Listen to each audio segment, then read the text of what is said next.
வணக்கம். அமரர் கல்கி அவர்களின் சிவகாமியின் சபதம் பாகம் 4 சிதைந்த கனவு அத்தியாயம் 17 உறங்கா இரவு. அரண்மனை பூங்காவனத்திலிருந்து திரும்பி புவனமகாதேவியின் அரண்மனைக்கு வந்த மங்கையர்க்கரசி அன்று மாலை எல்லாம் தரையிலே நடக்கவில்லை. ஆனந்த வெள்ளத்திலே மிதந்து கொண்டிருந்தாள். அவள் சற்றும் எதிர்பாராத காரியம் நடந்துவிட்டது. அத்தகைய பாக்கியம் தனக்கு கிட்டும் என்பதாக அவள் கனவிலும் எண்ணவில்லை. அவளுடைய தந்தை போர்க்களத்திற்கு போன பிறகு அவளுடைய வாழ்க்கையே சூனியமாக போயிருந்தது.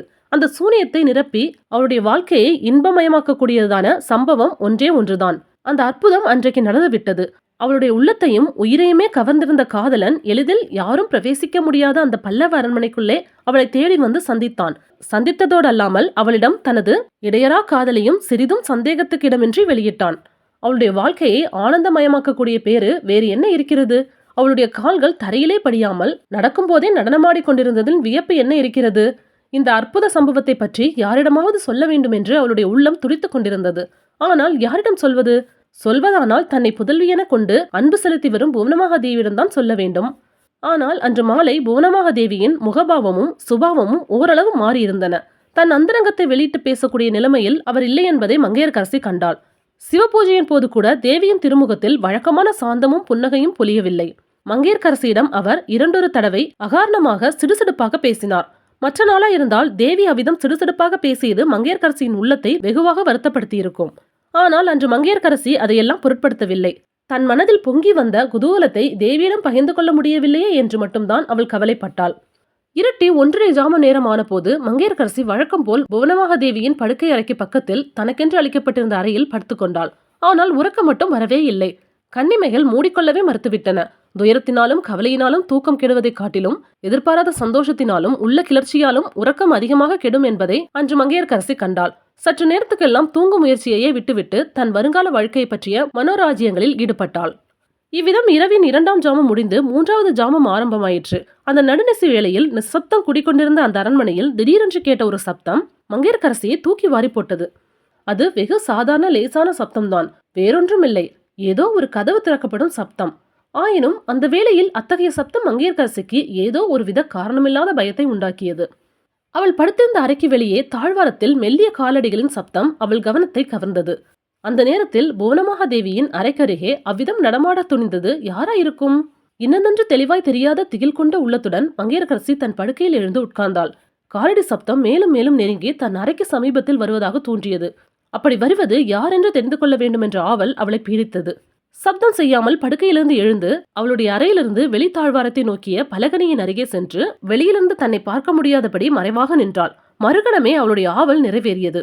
தாழ்வாரத்தில் இருவர் வந்து கொண்டிருந்தார்கள். முன்னால் கையில் தீபம் ஏந்திய தாதி பெண்ணும் அவளுக்கு பின்னால் வானமாதேவியும் வந்து கொண்டிருந்தார்கள்.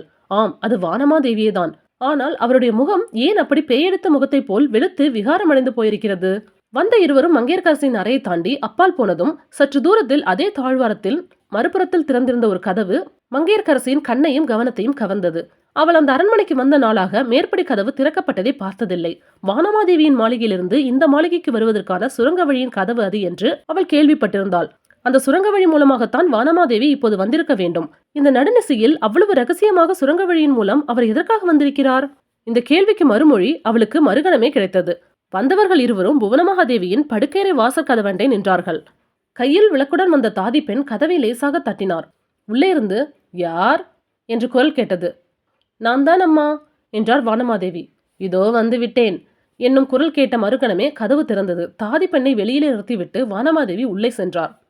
வானமாதேவியின் பயப்பிராந்தி கொண்ட வெளிரிய முகத்தை பார்த்த மங்கையர்க்கரசியின் முகத்தில் சொல்ல முடியாத கவலையோடு பயமும் குடிக்கொண்டது.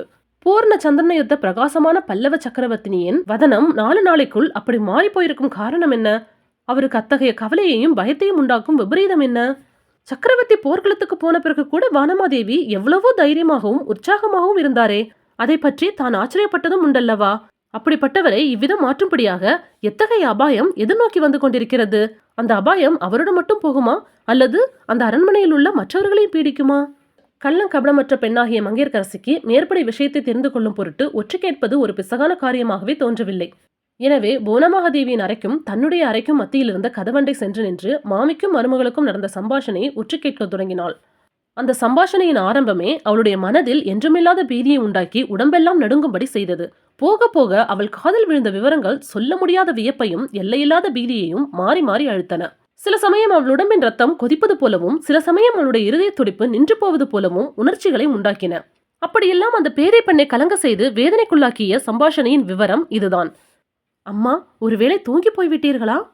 மகளே, நீ சொல்லி அனுப்பியிருக்கும் போது எப்படி தூங்குவேன்? உன் வரவை எதிர்நோக்கி காத்திருந்தேன். ஆனால் இது என்ன மர்மம்? எதற்காக இப்படி நடுராத்திரியில் வந்தாய்? உன் முகம் ஏன் இப்படி வெளுத்து போயிருக்கிறது? ஐயோ பாவம், பல நாளாக நீ தூங்கவில்லை போலிருக்கிறதே. ஆமம்மா, நெடுமாறனின் அரண்மனைக்கு என்றைக்கு வந்தானோ அன்றைக்கே என்னை விட்டு தூக்கமும் விடைபெற்று கொண்டு போய்விட்டது. தாயே, பக்கத்து அறையில் யாராவது இருக்கிறார்களா? நாம் பேசுவது யாருடைய காதிலாவது விழக்கூடுமா? இது என்ன பயமகளே? யார் காதில் விழுந்தால் என்ன? யாருக்காக நீ பயப்படுகிறாய்? பல்லவ சாம்ராஜ்யத்தின் சக்கரவர்த்தினி, சத்ரு மல்லரின் மருமகள், மாமல்லரின் பட்ட மகிழ்ச்சி, யாருக்காக இப்படி பயப்பட வேண்டும்?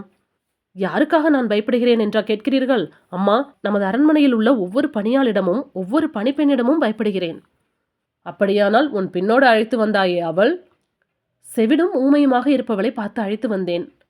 மகளே, இது என்ன பேச்சு? உன்னுடைய பணிப்பெண்களிடமே நீ பயப்படும்படியான அவசியம் என்ன நேர்ந்தது?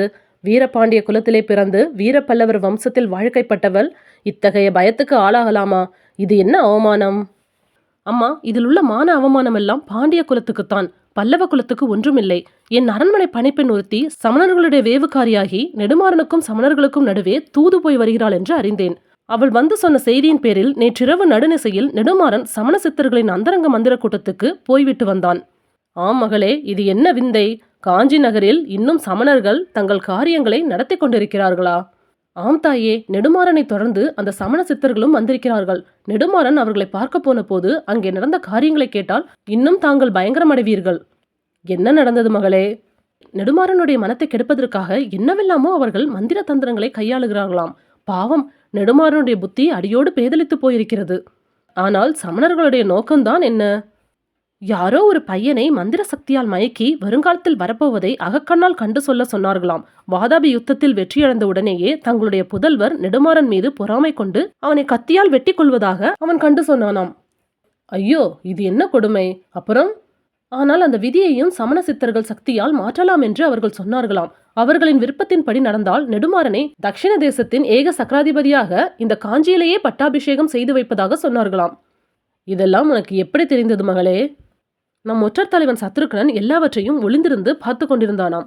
ஆஹா, மகேந்திர பல்லவர் மீது பழி தீர்த்து கொள்ள சமணர்கள் நல்ல சந்தர்ப்பத்தை தான் தேடிக்கொண்டிருக்கிறார்கள். அம்மா, ஆனால் அவர்கள் உண்மையில் சமணர்களும் அல்லவாம். வாதாபியின் ஒற்றர்கள் சமணர்களைப் போல் வேஷம் போட்டுக்கொண்டு இந்த தந்திர மந்திரமெல்லாம் செய்கிறார்களாம். அப்படியானால் அவர்களை உடனே சிறைப்பிடிப்பதற்கு என்ன? சிறைப்பிடித்தால் அதனால் அபாயம் வரலாம் என்று சத்ருக்னன் பயப்படுகிறான். பாண்டிய சைன்யத்தை உடனே காஞ்சியை கைப்பற்றும்படி நெடுமாறன் சொல்லலாம் என்றும் காரியம் மிஞ்சி விபரீதமாகிவிடும் என்றும் அஞ்சுகிறான். வேறு என்ன யோசனைதான் சத்ருக்னன் சொல்கிறான்? அவனுக்கு ஒன்றும் சொல்ல தெரியவில்லை தாயே. உடனே சக்கரவர்த்திக்கு செய்தி அனுப்ப வேண்டும் என்றான்.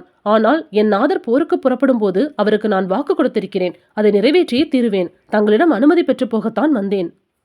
அப்படியா? மாமல்லனுக்கு நீ என்ன வாக்குறுதி கொடுத்தாய்? நெடுமாறனால் ஏதாவது கெடுதல் நேர்வதா இருந்தால் என் கையால் அவனுக்கு விஷத்தை கொடுப்பேன். இல்லாவிட்டால் அவனை கத்தியால் குத்தி கொள்வேன் என்று வாக்குறுதி கொடுத்தேன். ஆ, இது என்ன? உன் தலையில் இவ்வளவு பெரிய பாரத்தை வைத்துவிட்டு என் மகன் எப்படி புறப்பட்டு போனான்? அம்மா, என்னிடம் அவர் பரிபூரண நம்பிக்கை வைத்து சென்றார். அந்த நம்பிக்கையை உண்மையாக்குவேன்.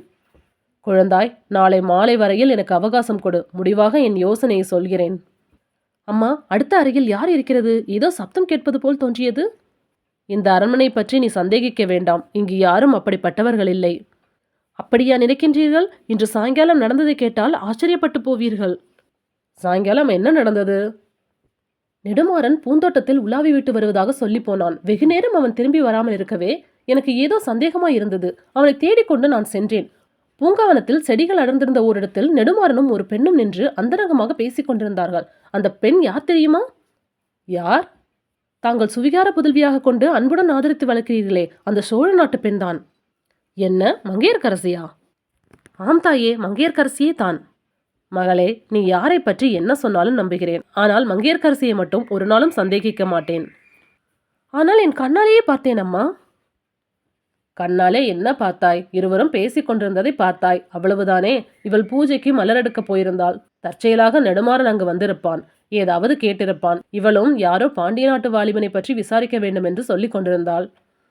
அவர்களுடைய நடவடிக்கைகள் மிக்க சந்தேகமாய் இருந்தன அம்மா. இப்போதுள்ள உன்னுடைய மனநிலையில் யாரை பார்த்தாலும் சந்தேகம் தோன்றலாம்.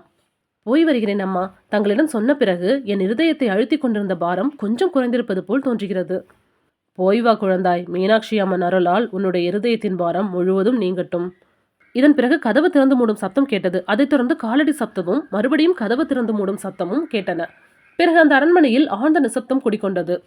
மேற்படி சம்பாஷணை முழுவதையும் கேட்டுக்கொண்டு சித்திர பதுமை போல் கதவண்டை நின்ற மங்கையர்க்கரசி அன்றிரவு முழுவதும் ஒரு கண நேரம் கூட கண்ணை மூடவில்லை. இதற்கு முன் விளங்காத பல மர்மங்கள் மேற்படி சம்பாஷணையின் மூலம் அவளுக்கு தெரிய வந்தன.